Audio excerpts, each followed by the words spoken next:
Swastiastu. Perkenalkan, nama saya Nyoman Berdi Masanjaya dengan NIM 2114101199. Di sini saya akan menjelaskan tentang tugas yang diberikan, supremasi hukum terhadap penyalahgunaan kekuasaan. Secara umum, supremasi hukum merupakan sebuah prinsip inti demokrasi liberal yang mewujudkan ide-ide seperti konstitusionalisme dan pemerintah dengan kekuasaan terbatas. Supremasi hukum berupaya untuk menegakkan dan memosisikan hukum pada tingkatan tertinggi. Hal tersebut sejalan dengan arti supremasi hukum secara etimologis, yakni supremasi berada pada tingkatan tertinggi dan hukum, peraturan perundang-undangan, dan norma. Supremasi hukum berfungsi untuk melindungi setiap warga negara tanpa adanya intervensi dari pihak manapun, termasuk penyelenggara negara.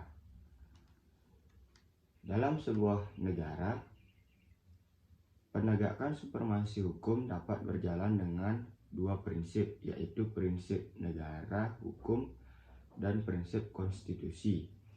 Dalam prinsip negara hukum, tidak ada penyelewengan yang dilakukan oleh penegak hukum, sehingga masyarakat memiliki kedudukan yang sama di hadapan hukum. Sementara itu, prinsip konstitusi menjadikan konstitusi sebagai landasan dalam bermasyarakat, sehingga hak setiap warga negara terjamin.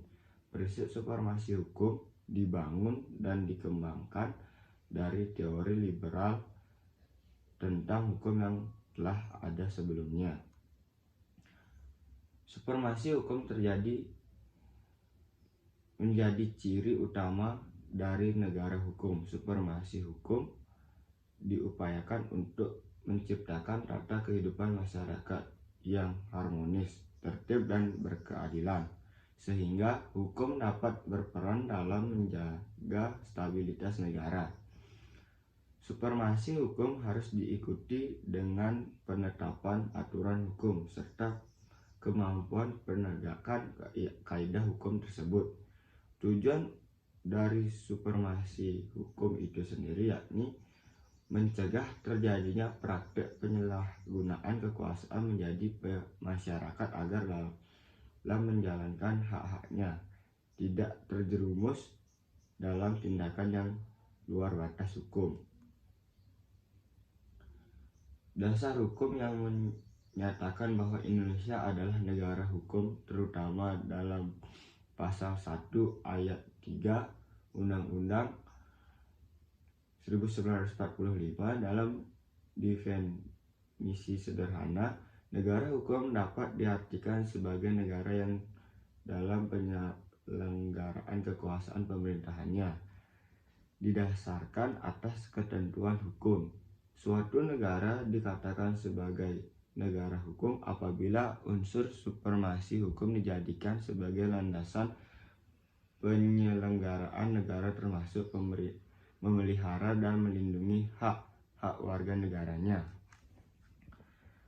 Dengan kekuasaan lain, suatu negara dapat dikatakan sebagai negara hukum apabila supremasi hukum sebagai landasan penyelenggaraan negara dijalankan tidak hanya sebatas hukum yang dibuat, namun sebagaimana hukum tersebut dilaksanakan dengan baik.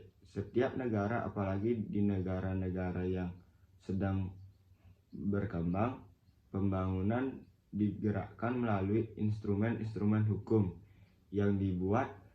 Supremasi hukum hanya akan berarti bila ada penegakan hukum, dan penegakan hukum hanya akan mempunyai nilai evaluatif jika disertai dengan pemberlakuan hukum yang responsif.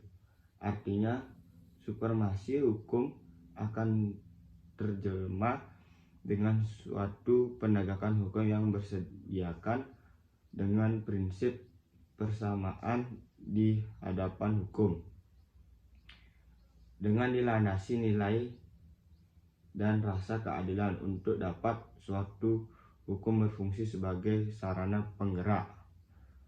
Maka hukum harus dapat ditegakkan. Untuk itu hukum harus diterima sebagai salah satu bagian dari sistem nilai kemasyarakatan yang bermanfaat bagi warga negara, sehingga keberlakuan hukum benar-benar nyata pada ranah empiris tanpa paksaan.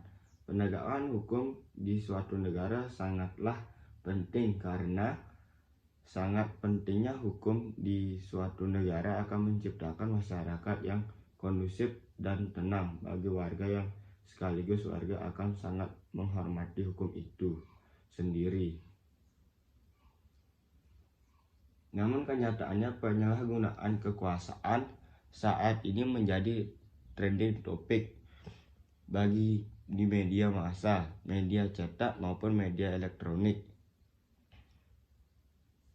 Merupakan suatu tindakan yang dilakukan oleh seorang penjabat publik atau penguasa dengan agenda kepentingan tertentu, baik untuk kepentingan individu maupun kepentingan kelompok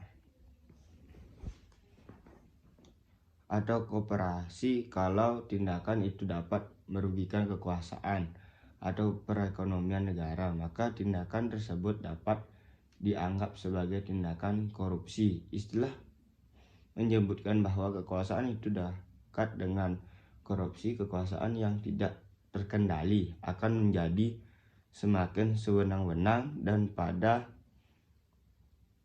akhirnya berujung pada penyimpangan. Makin besar kekuasaan itu, makin besar pula kemungkinan untuk melakukan korupsi. Baik, sekian dari penjelasan saya. Jika ada salah kata atau kurang, mohon dimaafkan.